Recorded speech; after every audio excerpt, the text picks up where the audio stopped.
So, the WPL is back for its fourth season. But trust me, this is way more than just another tournament. We're talking a whole new calendar, some big shakeups at the top, and a fresh wave of talent that's ready to make a name for itself. This season, it feels like the start of something different, a whole new chapter. And that's exactly what we're going to dive into right now. What all these changes mean for the future of the league. All right, so here's the plan. We'll look at the WPL's next chapter, check out the new calendar, see who's in charge now with the leadership shakeup, meet some exciting new players, and then wrap it all up to figure out what this season really means for the future. Let's get into it. Okay, so let's talk about this new chapter. What's it really about? Well, think of it like this. The WPL is kind of growing up. The first few years were all about making a big entrance, proving it belonged. But now it's about building something solid, something that's going to last. The league is maturing, and you can really see that in the moves they're making. Yeah, this quote just hits the nail on the head. It really was a fight for credibility at the start, wasn't it? But they've won that fight.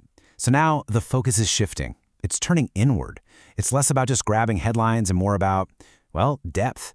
It's about finding and growing that next generation of Indian stars, creating really well-balanced teams, and carving out an identity that's truly its own. And one of the first and maybe biggest signs of this new phase, it's the calendar. The WPL is finally carving out its own spot in the year. And let me tell you, that's a much bigger deal than it sounds. Okay, let's look at the dates. It all kicks off January 9th with a huge one, Mumbai Indians, the defending champs, taking on RCB. Can't wait for that. And it's a whirlwind. We're talking 22 matches crammed into just 28 days.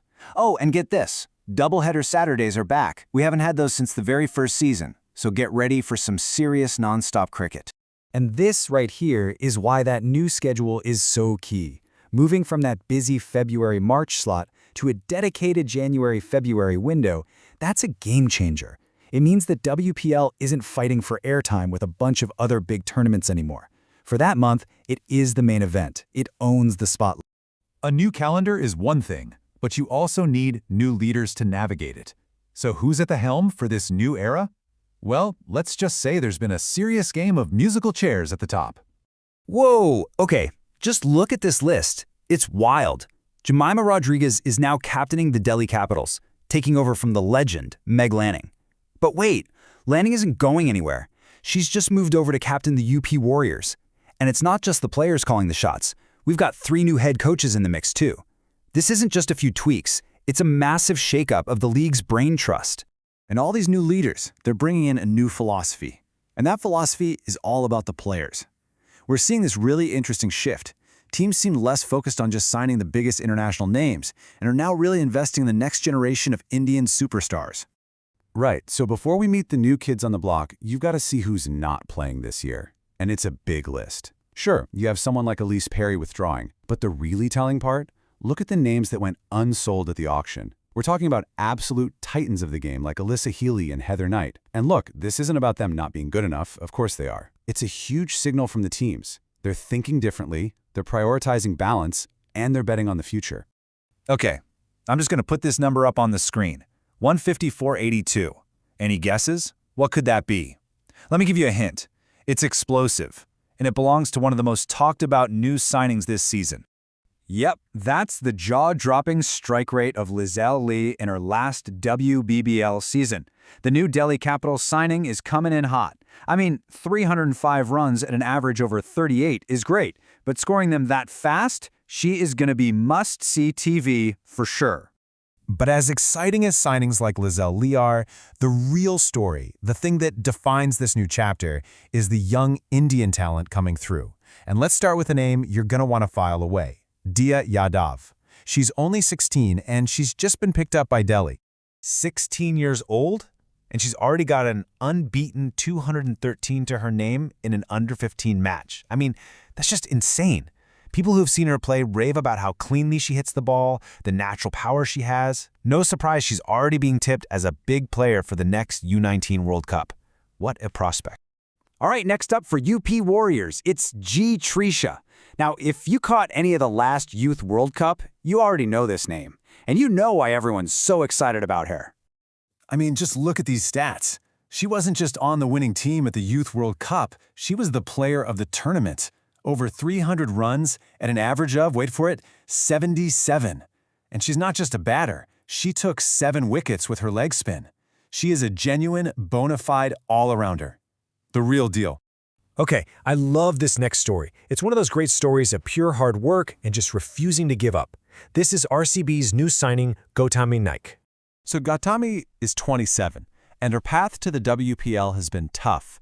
She was in the super competitive Maharashtra system, and to get more game time, she made a big move to Nagaland. And guess what? She was a key player in helping them get promoted to the elite group. This selection isn't a fluke. It's a reward for years of grinding it out on the domestic circuit. You just love to see it. All right, let's switch to an overseas player. The champs, Mumbai Indians, have picked up a real weapon. Her name is Millie Illingworth, and she brings one thing to the table above all else: pure, raw pace. We're talking about an Aussie quick who regularly clocks over 115 k's an hour. She's apparently modeled her action on the legendary Jeff Thompson. That tells you everything about her approach. She's had some tough injuries, but she's bounced back and was brilliant in the WPL. She could be that X factor, that point of difference for Mumbai this year. And last but definitely not least, let's talk about Anushka Sharma. She's heading to the Gujarat Giants, and she's another exciting product of the domestic system, coming out of Madhya Pradesh. So her role is that middle-order engine room batter, and she can give you a few overs of off-spin too. But the thing that got her noticed was her power hitting. She was playing these game-changing cameos in the domestic tournaments, and you just couldn't ignore her. Keep an eye on her. She could be exactly what Gujarat needs in that middle order.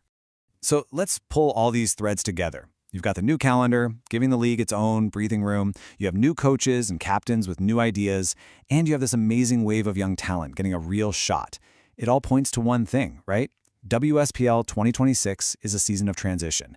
It feels less about the glitz and glamour and more about building a solid foundation, playing the long game, and really, truly trusting the next generation. And that brings us to the big question, the one we'll all be watching for an answer to this season. How are these teams going to handle this shift?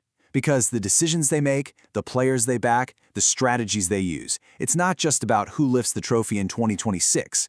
It's about setting the course for what the WPL will be for the next 5-10 years. The future is being defined right now.